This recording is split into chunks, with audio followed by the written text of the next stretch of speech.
This is the disturbing Holocaust iceberg explained.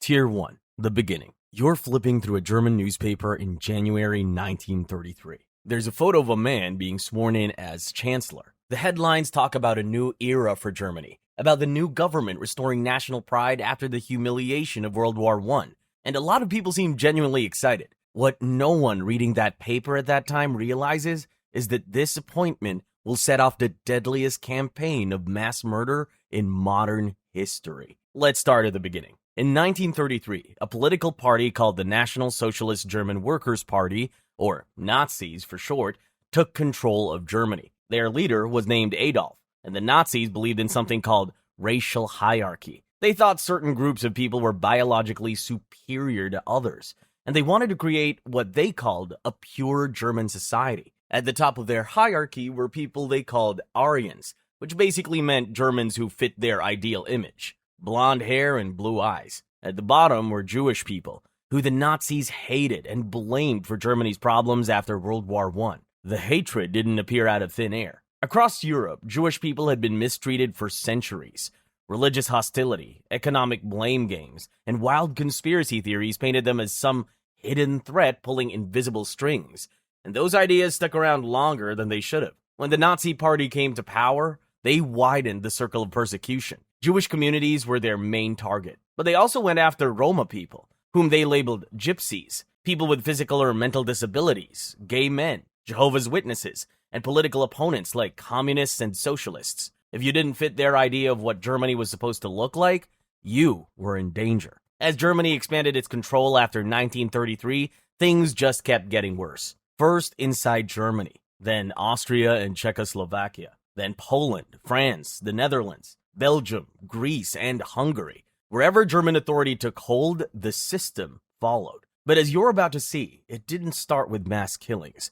In the early years, it began with laws and administrative orders that seemed limited and manageable to many people at the time. Forced sterilization programs. The year is 1935.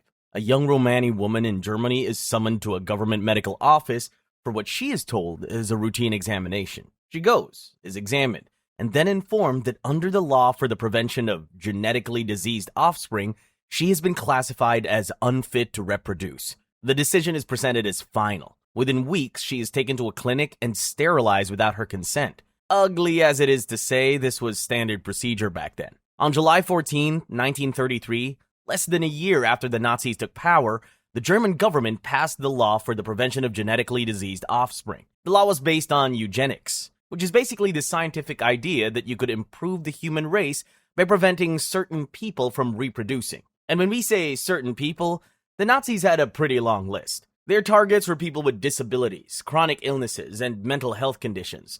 But they also went after anyone they considered genetically inferior, which included Romani people and black Germans. Special courts called hereditary health clinics were set up to decide who would be sterilized, and decisions would be made without the person even being present. With the courts in place, the Nazi forced sterilization program officially started in January 1934, and by the time the program ended in 1945, the Nazis had forcibly sterilized around 400,000 people in Germany and other occupied territories. The procedures were often done in regular hospitals and clinics by doctors who apparently thought this was completely acceptable medical practice. Women had surgeries where doctors tied off or removed parts of their fallopian tubes or ovaries, and men had operations to cut the tubes that carry sperm. As if forcibly sterilizing people wasn't bad enough, the doctors didn't even bother being careful about it. They did many surgeries without proper safety practices, and many people suffered from infections or died from the procedures. Victims had no way to fight back legally. They also couldn't appeal the decisions in most cases. If you think that's as far as it went, it wasn't. The program also reached children. In some cases, doctors carried out these procedures on teenagers and even younger kids who were living in state-run institutions. Up until 1938, the Nazi sterilization operated quietly in hospitals and clinics. Most Germans could ignore it if they wanted to. But what came next showed that the Nazis were no longer hiding their hatred behind paperwork and laws. Kristallnacht, Night of Broken Glass. Imagine walking through your neighborhood in Berlin on the morning of November 10, 1938, and finding broken glass covering every sidewalk. The windows of every Jewish-owned shop have been smashed on. Synagogues, which are Jewish places of worship, are still smoking from fires that burned through the night, and groups of men are loading Jewish families into trucks while their neighbors stand watching. That was Kristallnacht, aka the Night of Broken Glass, and it marked the moment when the Nazi persecution of Jews in Germany shifted from legal restrictions to outright violence on a massive scale. On November 7, 1938, 2 days before Kristallnacht, a 17-year-old Polish-Jewish teenager named Herschel Grinspan walked into the German embassy and shot a German official named Ernst von Rath. Grinspan was furious because the Nazis had deported his parents, along with thousands of other Polish Jews, and left them stranded at the border between Germany and Poland with nowhere to go. When von Rath died from his wounds on November 9th, Josef Goebbels, the Nazi official in charge of spreading the party's messages, saw an opportunity and gave a speech to Nazi party members, suggesting they should teach Jews a lesson for this attack, though he was careful not to give explicit written orders that could be traced back to the government later. What followed that night was destruction on a scale that shocked everyone who witnessed it. Across Germany and other parts of German-occupied Europe, Nazi paramilitary forces called the Sturmabteilung, or SA for short, members of Adolf Youth, the Nazi organization for teenage boys, and even regular German citizens smashed the windows of Jewish-owned businesses, synagogues, homes, and community centers. The sound of breaking glass echoed through city streets for hours, which is exactly where the name Kristallnacht comes from. Beforehand, firefighters were ordered to let Jewish-owned buildings burn, and only intervene if the flames threatened to spread to non-Jewish properties nearby. Hundreds of synagogues went up in flames, while crowds gathered to watch. You'd think breaking windows and burning buildings would be enough, but the Nazis weren't done. Rioters beat Jewish people in the streets, in their homes, and in their shops. At least 91 people were killed, though the real number was likely much higher, since many deaths weren't officially recorded. The Nazi later claimed the attack happened spontaneously. The regular Germans just rose up in anger, but that was a lie. The whole thing was carefully planned and organized by the Nazi party leadership. They further added insult to injury by blaming Jewish people for the destruction of their own property and forcing the Jewish community to pay a collective fine of 1 billion Reichsmarks.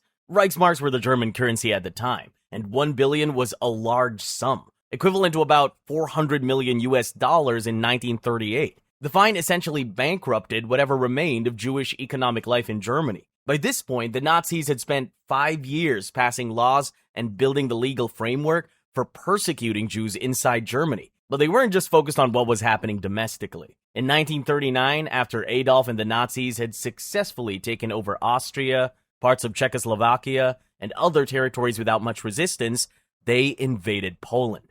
This time, other countries drew the line. That act of aggression prompted Great Britain and France to declare war on Germany on September 3, 1939, officially starting World War II.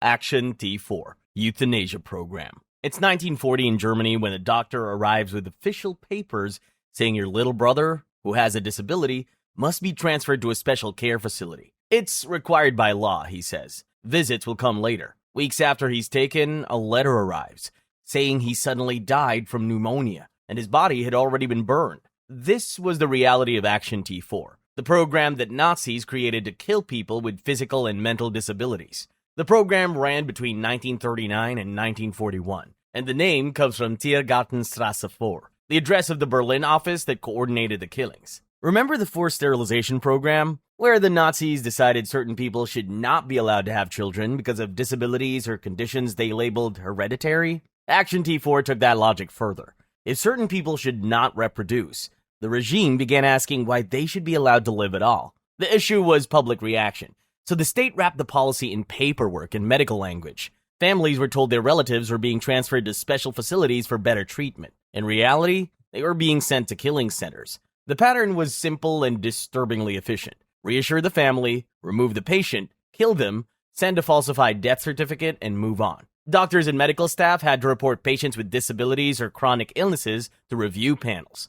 These committees decided who would die. Once approved, a doctor would arrive with official documents authorizing a transfer to a specialized care institution. The patient was then transported by bus or rail to one of the 6 killing centers set up in former hospitals and asylums across Germany and Austria. At the killing centers, staff tested different methods to find what they considered the most efficient. Lethal injections worked, but they took time and trained personnel for every single victim. Starvation worked too, but it was slow. Eventually, they chose carbon monoxide gas chambers disguised as shower rooms. Gas was faster, required fewer staff, and could kill many people at once. From their perspective, it was the answer to all their problems. By August 1941, the official phase of Action T4 had killed more than 70,000 people across Germany and Austria. The program was publicly halted after protests from religious leaders and growing suspicion among German families. The 6 main killing centers were shut down, and authorities announced it was over.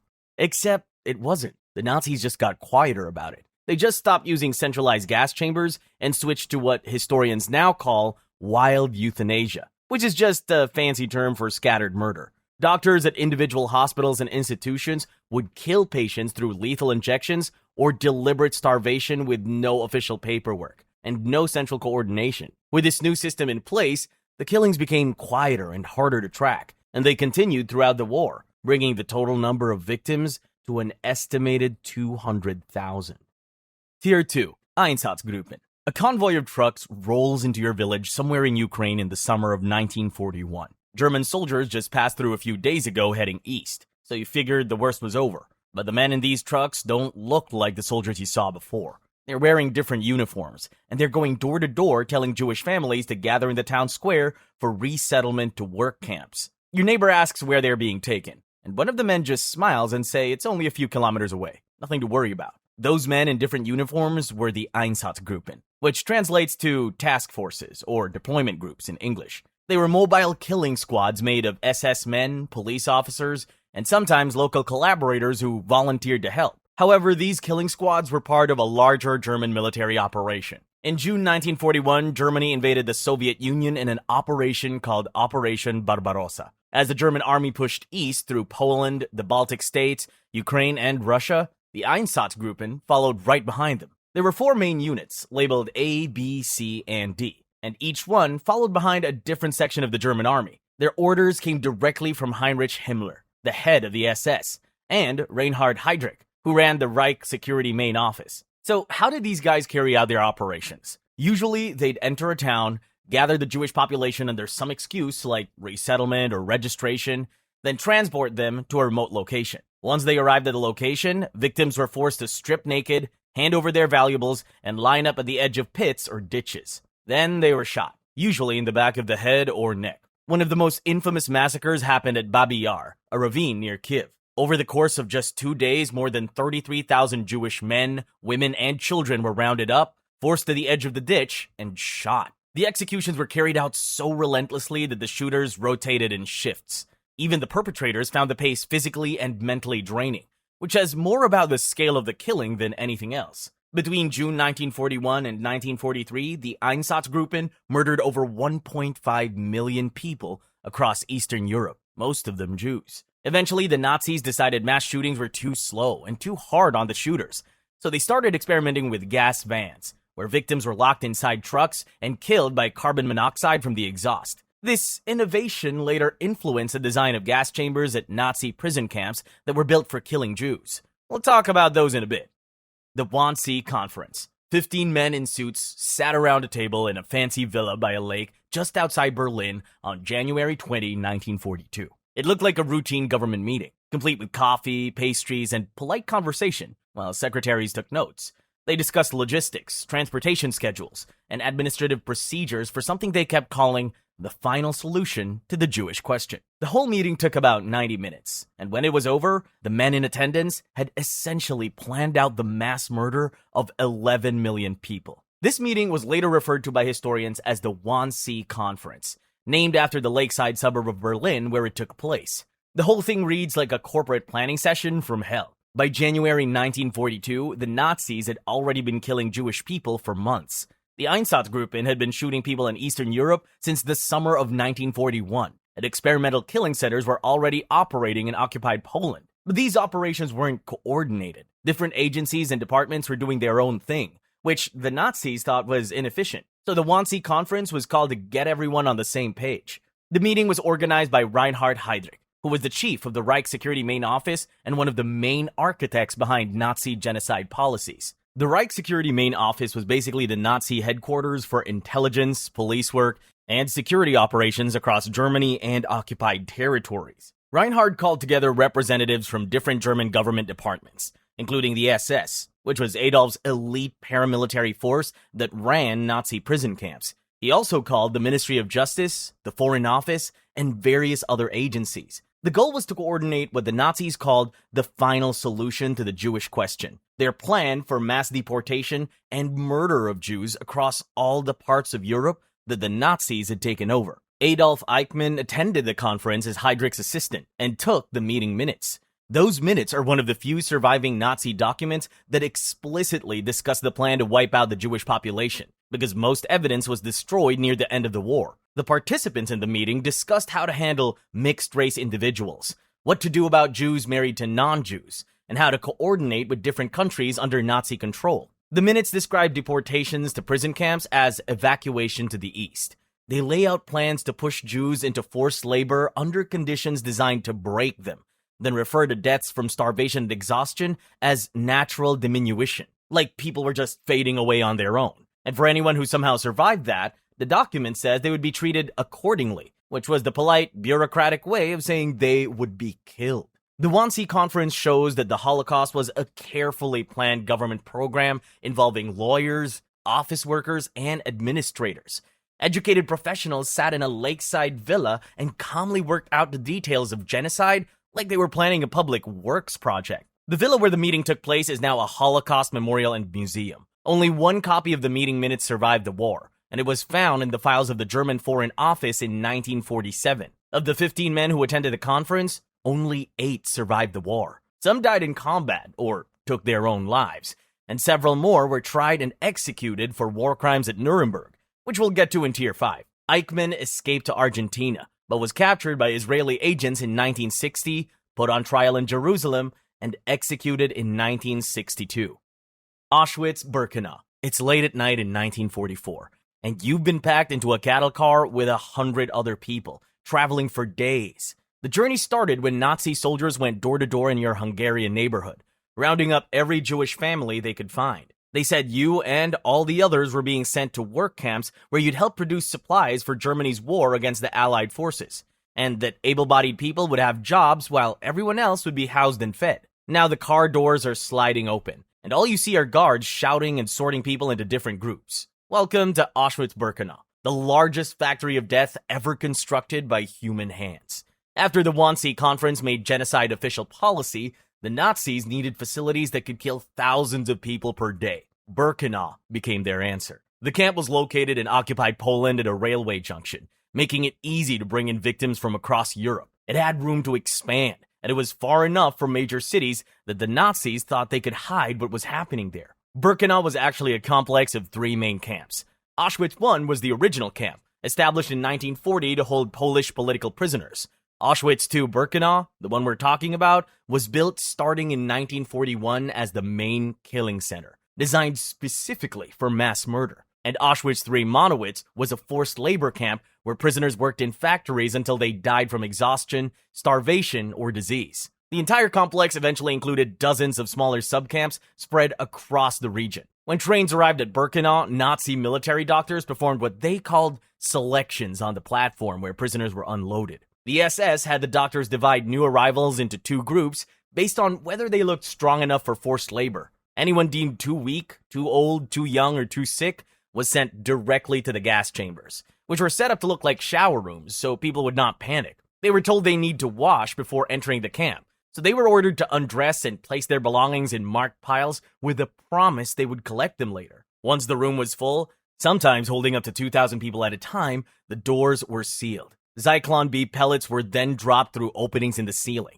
The pellets were a cyanide-based pesticide that released poisonous gas when exposed to the air, and within about 15 to 20 minutes, everyone inside was dead. Then, the bodies were burned, and victims' belongings like clothing, jewelry, glasses, and luggage were organized and shipped back to Germany for distribution or sale. At its peak in 1944, Auschwitz-Birkenau could kill and incinerate up to 6,000 people per day. Between 1940 and 1945, approximately 1.1 million people were murdered at Birkenau, with about 90% of them being Jewish people from across Nazi-occupied Europe. The victims also included tens of thousands of Polish political prisoners, Soviet prisoners of war, Romani people, disabled individuals, and others the Nazis wanted killed.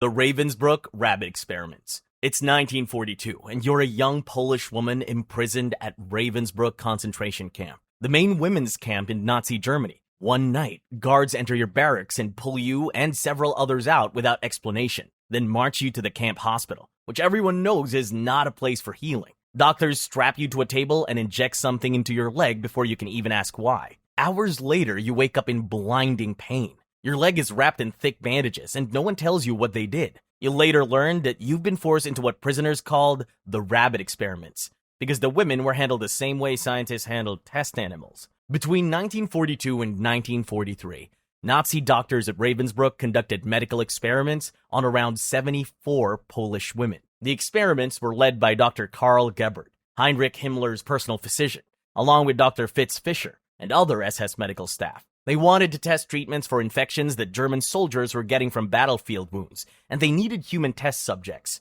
So they decided to use the prisoners they'd already captured. Once a woman was selected, the doctors would cut open her legs and deliberately infect the wounds with bacteria like streptococcus, gas gangrene, and tetanus. They'd insert foreign objects into the wound like glass fragments and dirt to make the infections worse and more similar to what soldiers experienced in combat. Then they'd test different treatments, particularly sulfonamide drugs, to see what worked. For the rabbits being experimented on, the consequences were horrific. Many of them died from infections, and those who survived were left with permanent damage to their legs, chronic pain, and serious health problems. In 1945, as Allied forces approached Ravensbrück, the SS tried to execute the remaining rabbits to destroy evidence, but some survived by hiding during the camp's evacuation. After the war, Dr. Karl Gebert and Dr. Fritz Fischer were put on trial, and both were found guilty of war crimes and crimes against humanity. Gebert was sentenced to death and hanged on June 2, 1948. Fischer was also executed. Several surviving rabbits testified at the trial, providing detailed accounts of the experiments that helped convict the doctors. Medical experiments like these happened at camps across the Nazi system. Doctors tested how long people could survive in freezing water. They injected prisoners with diseases to test vaccines. They performed surgeries without anesthesia to see how much pain people could endure. And at Auschwitz, one doctor in particular became infamous for the experiments he conducted on twins and children. Tier 3. Josef Mengele, the Angel of Death. Your Jewish child who just arrived at Auschwitz, standing in line with your twin brother on the selection platform. An SS officer in a perfectly clean uniform walks up and down the rows. And when he sees the two of you standing together, his face lights up, like he just found exactly what he was looking for. He pulls you both out of the line, away from your parents, and tells you in a friendly voice that you're going to a special place where you'll get extra food and better treatment. You don't know it yet, but you've just been handpicked by Josef Mengele. And that special treatment he talked about is a nightmare most kids didn't survive. Josef Mengele earned the nickname the Angel of Death because he decided who lived and who died the moment prisoners arrived at Auschwitz-Birkenau. He was an SS physician who worked at the camp from May 1943 to January 1945. And he had a specific obsession that made him one of the most disturbing figures of the Holocaust. Mengele was obsessed with twins, dwarfs, and anyone with physical abnormalities, because he believed he could use them to prove Nazi racial theories and unlock genetic secrets. When transport trains arrived at the camp, he'd stand on the railway platform where prisoners were unloaded, whistling classic music while casually pointing left or right to send people either to the gas chambers or to forced labor. And whenever he spotted twins, he'd pull them aside for his experiments. Once Mengele had his subjects, he'd take them to a lab he'd set up for his research. On getting there, he would inject chemicals into the children's eyes to see if he could change their eye color. He performed surgeries without anesthesia, forced blood transfusions between twins to see what would happen, and would sometimes kill one twin just to dissect them and compare their organs to those of the surviving sibling. True to his word, twins were kept in slightly better conditions than other prisoners, given more food and allowed to keep their hair, but only because Mengele wanted them healthy enough to use for his research. Estimates suggest that over 3,000 twins passed through Mengele's experiments at Auschwitz, and less than 200 survived. By late 1944, Germany was losing the war. Allied forces had landed in France and were pushing east. At the same time, the Soviet army was advancing from the opposite direction, driving German forces back through Poland. As Soviet troops got closer to Auschwitz in January 1945, Mengele destroyed his research notes and fled. He eventually made his way to South America using a network that helped former Nazis disappear. He lived in Argentina, Paraguay, and Brazil under false names for decades. And despite massive efforts by Nazi hunters, including the famous Simon Wiesenthal, and later the Israeli intelligence agency Mossad, he was never captured. You'd think a guy like that would eventually slip up, but no. He died a completely ordinary death that had nothing to do with the weight of his crimes. Mengele drowned while swimming off the coast of Brazil in 1979, dying a free man at age 67. His body was buried under his assumed name, and no one knew who he really was until 1985, when investigators tracked down his grave and had the body tested. DNA testing then confirmed that it was really him. The Auschwitz Orchestra. Imagine you're a Jewish prisoner stepping off the train at Auschwitz-Birkenau after traveling for days in a cattle car with no food or water. You're exhausted, terrified, and trying to figure out what's happening. All of a sudden, you start hearing music, classical music. You look to your left, and there's a large group of women in striped prison uniforms playing cheerful songs while SS guards are separating families and sending people left or right. You've just met the Auschwitz Orchestra, one of the most twisted psychological tactics the Nazis used in the prison camps. The Auschwitz Orchestra, or more accurately, orchestras, since there were multiple groups, were made up of prisoners who had musical training before they arrived at the camp. The Nazis forced them to perform for several purposes. First, they played music when new transports arrived to keep people calm and confused during the selection. The music was meant to make the place feel normal, like a work camp instead of what it really was. They also played march songs every morning as prisoners were sent out to forced labor, and again every evening when the columns were marched back into the camp. The guards wanted the prisoners moving in step with the rhythm, because it made the lines look orderly and easier to control and count. For the musicians themselves, being in the orchestra gave them slightly better treatment than other inmates. They were housed in separate barracks, got marginally more food, and didn't have to do the brute physical labor most prisoners were forced into. However, the psychological toll was evident. Musicians had to play cheerful music while watching people they knew get sent to their deaths. Among the various orchestras at Auschwitz, the Women's Orchestra stood out. It was led by Alma Rosé, a talented violinist who was the niece of composer Gustav Mahler. Rosé was arrested in France and sent to Auschwitz in 1943. Once she took over the Women's Orchestra, she pushed her musicians hard, making them rehearse constantly and punishing mistakes. But this wasn't about showing off her musical skills. Playing well was a matter of survival. If the orchestra didn't meet the SS officers' standards, the musicians could be sent to the gas chambers and replaced. Rosé did everything she could to keep them alive, but it wasn't enough. In April 1944, she died at Auschwitz, under unclear circumstances. Auschwitz orchestras weren't the only ones. Other camps like Mauthausen and Bergen-Belsen had musical groups too. But Auschwitz were the largest and most organized. Some survivors later spoke about the heavy guilt of being in the orchestra, knowing their music was being used to deceive and control other prisoners. Violinist Anita Lasker-Wallfisch, who played cello in the Women's Orchestra, survived and later testified about her experiences. She described how the music became a survival mechanism, but also how depressing it was to perform under those conditions. After the war, some of the written music and instruments used by the orchestras were recovered and are now in museums. Survivor testimonies from orchestra members provided detailed accounts of how the music was used at the camps, which helped historians understand the full extent of the Nazi psychological manipulation tactics. Human skin lampshades. In the early 1940s, a rumor started circulating among the inmates at Buchenwald. People were saying the commandant's wife had a bizarre hobby. Prisoners with distinctive tattoos would get pulled aside during inspections, examined closely, and then disappear a few days later. The whispers claimed she was somehow involved. Word got around that she was collecting tattooed skin to make lampshades, book covers, and other decorations for her home. Most people hearing this from the outside probably assumed it was just gossip or exaggeration, but it wasn't. Ilse Koch really did do it, and that's how she became one of the most notorious figures linked to the Nazi prison camps. Ilse Koch was married to Karl Otto Koch, the commandant of Buchenwald from 1937 to 1941. And later Madonic. She lived in the camp and had a reputation among prisoners for being exceptionally cruel, earning the name the Witch of Buchenwald. Prisoners said she would ride through the camp on horseback whip in hand, and strike anyone who didn't show her proper respect, or anyone she thought had looked at her the wrong way. But the beatings weren't the worst of what she was accused of. The lampshade accusations came from multiple prisoner testimonies claiming that she ordered prisoners with interesting tattoos to be killed so their skin could be preserved and turned into household items. The question of whether the lampshades actually existed, though, has been debated for decades. What's not disputed is that Ilse Koch was genuinely brutal to prisoners, and that human skin was indeed preserved at Buchenwald for medical specimens. The Koch's reign of terror at Buchenwald eventually came to an end, though not in the way you'd expect. Karl Koch, as the camp commandant, ran Buchenwald and was responsible for the overall operations. But there's no evidence that he was directly involved in his wife's specific cruelties.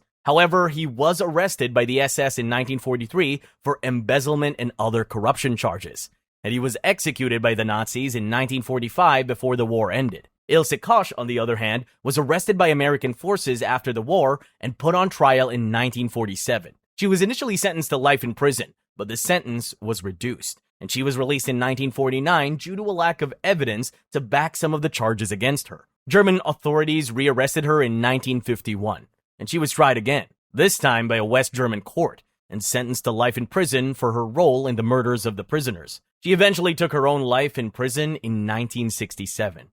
Tier 4. The Sobibór Uprising. It's October 14th, 1943, and the sun is setting over the Sobibór prison camp in eastern Poland. A group of Jewish prisoners has been planning something for weeks, carefully recruiting people they trust and smuggling tools from the workshops. They've figured out that the only way any of them is getting out alive is if they kill the SS guards and make a run for the nearby forests before reinforcements arrive. The plan was to lure guards into quiet areas of the camp one by one, kill them silently, steal their weapons, and then signal everyone to rush the fences at the same time. But whether it actually worked is another story. Sobibór was one of the 3 prison camps built specifically for Operation Reinhardt, the Nazi plan to murder all Jews in the parts of Poland they'd taken over.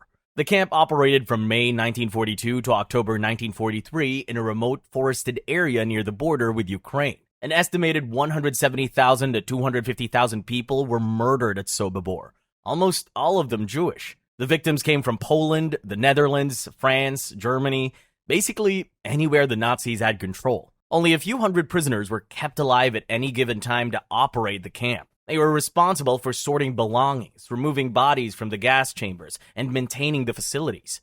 After watching this cycle of death repeat itself day after day, in October 1943, some of those prisoners decided they weren't going to wait around to be killed. A Soviet Jewish prisoner of war named Alexander Pechersky organized the plan after arriving at Sobibór in September 1943. Pechersky had military training, and he quickly realized that staying in the camp meant certain death once the Nazis decided they didn't need the work crews anymore. He teamed up with Leon Feldhendler, a Polish Jewish prisoner who'd been planning an escape for months, but lacked the military knowledge to pull it off. Together, they came up with a plan to kill the SS guards during the late afternoon, when most of the camp's administrative work was finished, and the guards would be spread out. The uprising started around 4 p.m. on October 14, 1943. Prisoners lured SS officers into workshops and storage areas under the pretense of fitting uniforms or inspecting equipment, then killed them with axes, knives, and hammers. They managed to kill 11 SS guards and several Ukrainian auxiliary guards before someone raised the alarm.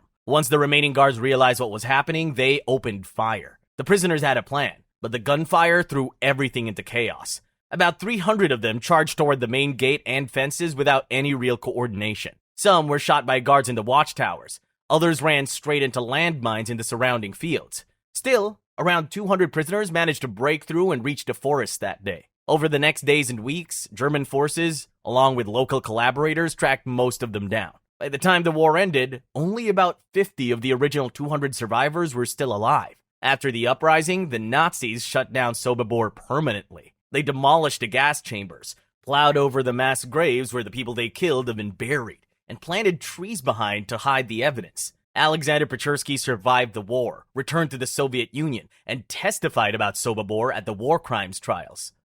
The Neuengamme Children. It's April 1945. The war is winding down, and Allied forces are closing in from every direction. Most people trapped in the Nazi system are just trying to survive long enough to see freedom. At Neuengamme camp, near Hamburg, 20 Jewish children, some as young as 5, have been kept alive in the camp's medical block for months. A doctor named Kurt Heismeyer has been using them for experiments, injecting them with live bacteria to see what would happen. These children were taken from Auschwitz in November 1944, specifically for Heismeyer's tests.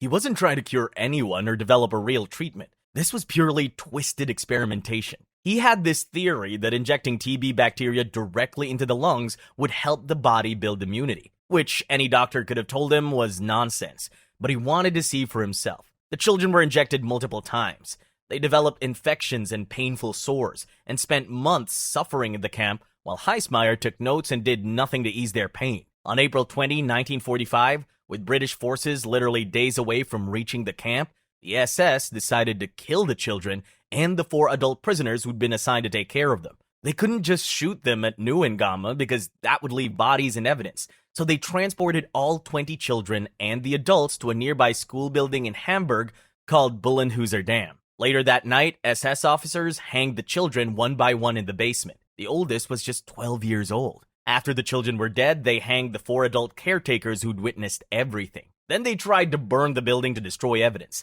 but the fire didn't spread enough to cover what happened. When British forces arrived and liberated the area days later, they found the bodies in the basement. Investigators pieced together what happened through testimony from other Neuengamme prisoners who knew about the children and documents left behind at the camp. Kurt Heismeyer, the doctor who ran the experiments, was never prosecuted for what he did to these children. He died in 1967 while serving a different prison sentence for tuberculosis experiments he'd conducted on adult prisoners, but he was never specifically charged for the children's deaths. Arnold Strippel, the SS officer who oversaw the executions at Bullenhuser Dam, was convicted in 1967 and sentenced to life in prison. But he was released in 1969 on a technicality and died a free man in 1994. The school building where the children were murdered is now a memorial, and there's a rose garden outside with 20 rose bushes, one for each child.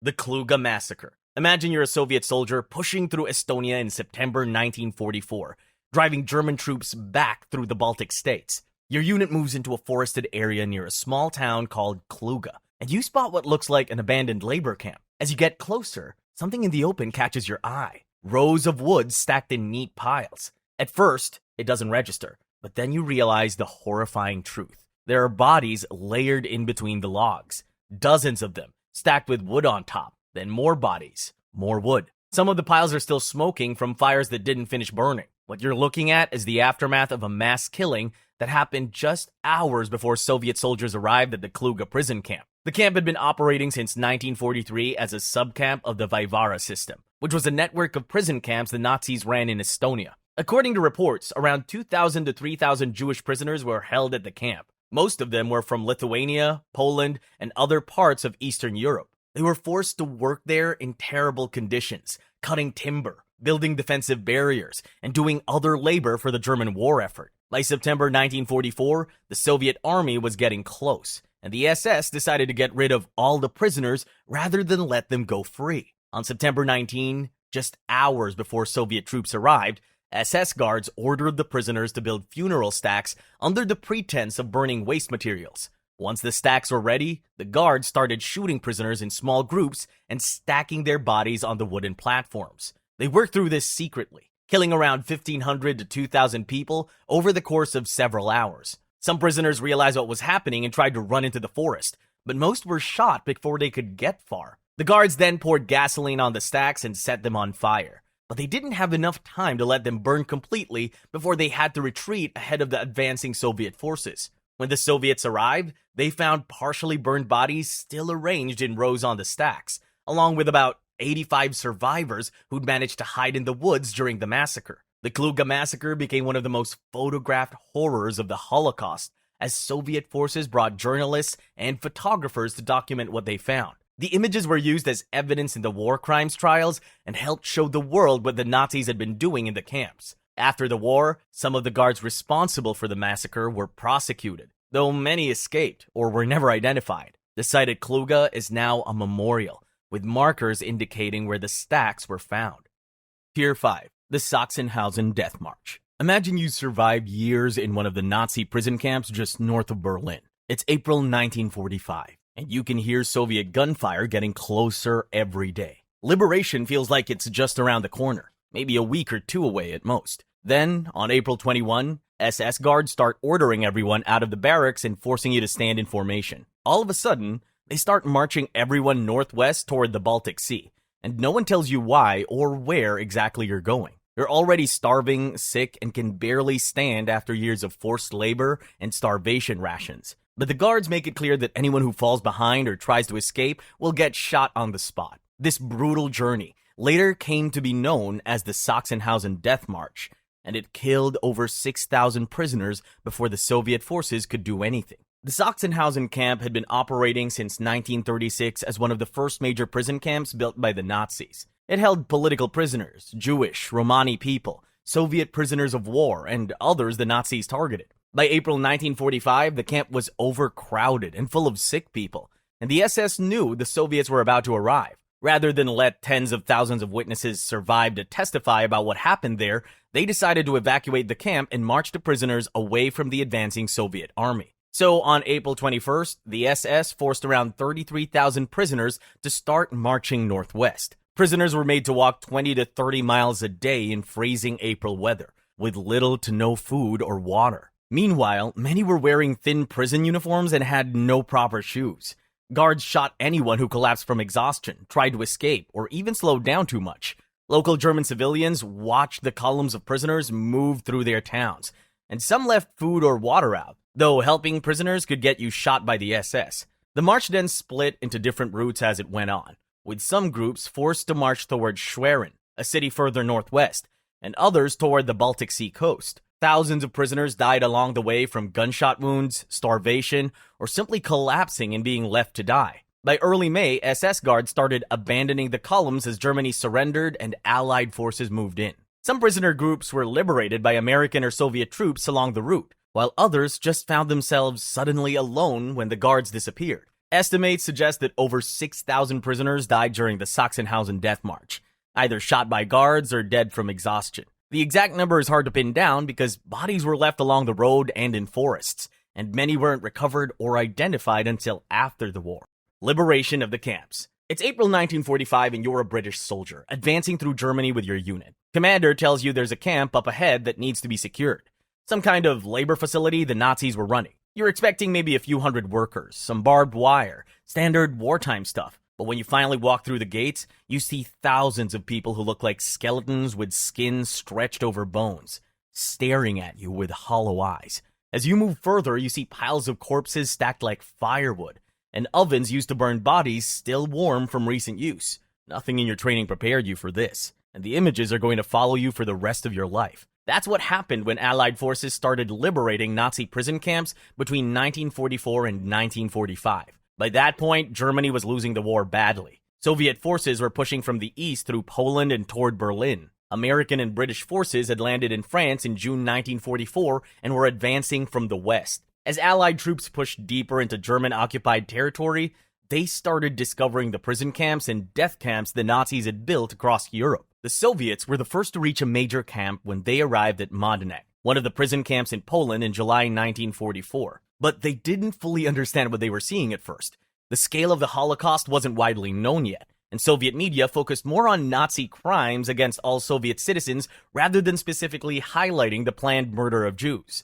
The real shock came when American and British forces started liberating camps in Germany itself. The Ohrdruf camp was liberated by American troops on April 4, 1945. And what they found there was bad enough that General Eisenhower personally visited the site and ordered his troops to document everything with photographs and film, because he knew people wouldn't believe it without proof. Bergen-Belsen, another prison camp, was liberated by British forces on April 15, 1945, and what they found there broke even hardened combat veterans. There were roughly 60,000 prisoners still alive in the camp, but most were so sick and starved that around 13,000 died in the weeks after liberation, despite medical care. The soldiers found approximately 10,000 unburied corpses scattered around the camp, many of them victims of typhus and starvation in the final weeks before the Nazis abandoned the site. Buchenwald was liberated by American forces on April 11, 1945, and Dachau followed on April 29, 1945.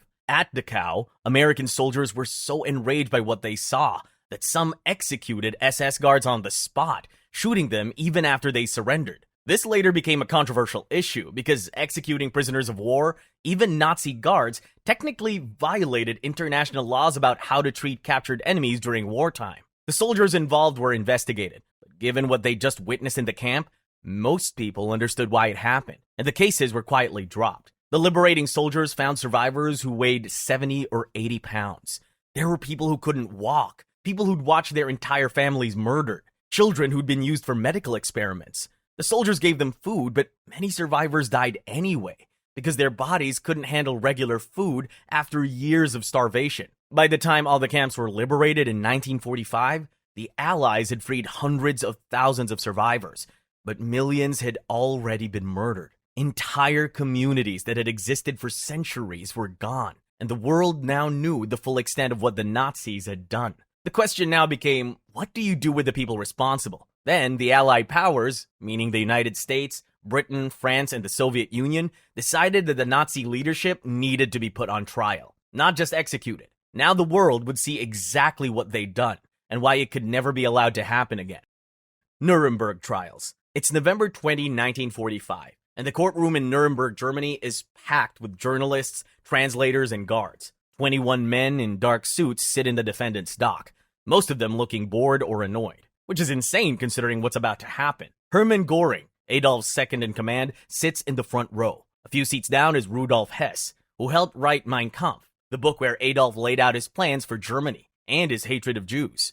The rest of the dock is filled with ministers, generals, and administrators who kept the Nazi war machine running. Over the next 10 months, prosecutors would lay out evidence proving that these men committed crimes so massive that new legal terms had to be invented just to describe them. This was the Nuremberg Trials, the first major international court in history to hold leaders accountable for war crimes. After Germany surrendered in May 1945 and the full scale of the Holocaust became clear, the Allies had to decide what to do with the Nazi leaders they'd captured. Some wanted immediate executions. Others pushed for public trials. In the end, they compromised, creating a court where top Nazi officials would face prosecution in front of the whole world. When it was time to pick a venue for the trials, the Allies chose Nuremberg, and that choice was symbolic. Nuremberg had been the site of massive Nazi party rallies during the 1930s, where hundreds of thousands of people gathered to hear Adolf speak and watch military parades.